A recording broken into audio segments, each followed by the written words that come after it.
Es Salva Carolina Molano Niño de la Universidad del Quindío, Colombia, y el título de mi trabajo es Pedagogías críticas como alternativas para el buen vivir.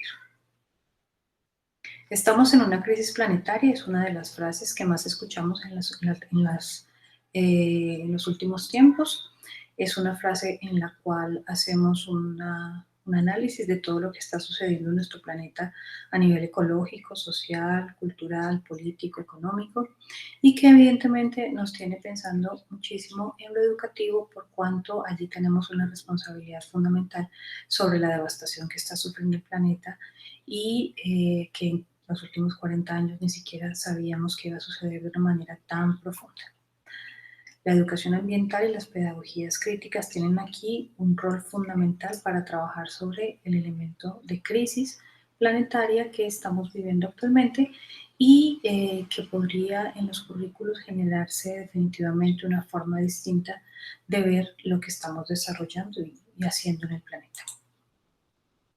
Los objetivos de este trabajo son tres. En primer lugar, una revisión sistemática de la información que se encuentra en las bases de datos, el encuentro de los postulados para el buen vivir, que tienen que ver con las pedagogías, las didácticas críticas y la educación ambiental, y los lineamientos para la cualificación de docentes, tanto en ejercicio como en formación, precisamente para esas pedagogías críticas que tengan que ver con la educación ambiental y el buen vivir.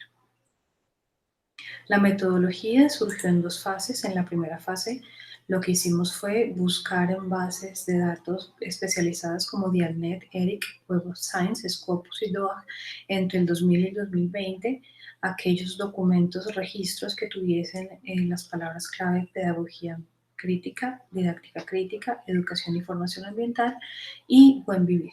Se encontraron más de 3.000 trabajos con estas características y se eligieron con criterios de inclusión y exclusión 34 entre artículos de investigación, tesis de pregrado, de maestría y de doctorado. Dentro de los resultados y discusión encontramos que es fundamental, dicen los autores y nosotros nos hemos podido dar cuenta, que es fundamental identificar cuáles son las posturas, cuáles son las concepciones, cuáles son las prácticas de los profesores y profesoras que en educación ambiental trabajan precisamente para saber cómo es que tienen conformada su forma en la cual ven el mundo y cómo enfrentan esta crisis de la que hablamos. Aquí encontramos entonces en esta crisis, en esa tensión de conceptos, encontramos pares de palabras que Weisman también en el 2018 nos las menciona. El primer par es subalternidad, autonomía, el segundo homogeneidad, heterogeneidades, el tercero saberes académicos, saberes populares. Todo ello evidentemente pues se analiza desde marcos epistémicos y prácticos diferentes. Miramos acá que la primera palabra de cada par entonces se ve desde el punto de vista epistemológico empiropositivista, en donde se identifica un único método, el que es más llamado método científico, donde hay unas verdades unívocas y unas condiciones de subalternidad a nivel práctico. Y con respecto a la segunda palabra de cada par, vemos que hay otro marco epistémico desde la hermenéutica y la crítica, donde se evidencian métodos diversos e intersubjetividades y donde se dan las condiciones de diálogo y de solidaridad.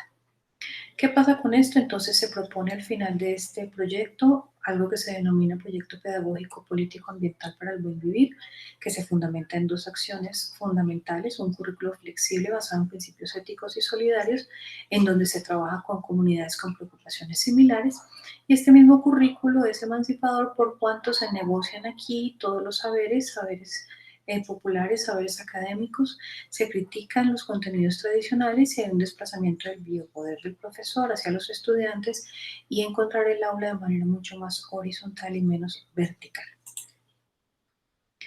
Para finalizar, entonces, se hacen unas preguntas como las siguientes: ¿cómo resistirnos y resistirse al poder? ¿Cómo construir lugares de oposición desde el aula, desde la educación, desde la pedagogía?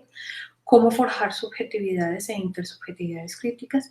Y finalmente, ¿cuál es el lugar de lo humano dentro de todos estos pares de palabras, dentro de esta crisis y sobre todo pues dentro del trabajo que se hace en la educación ambiental desde las pedagogías críticas? Muchas gracias.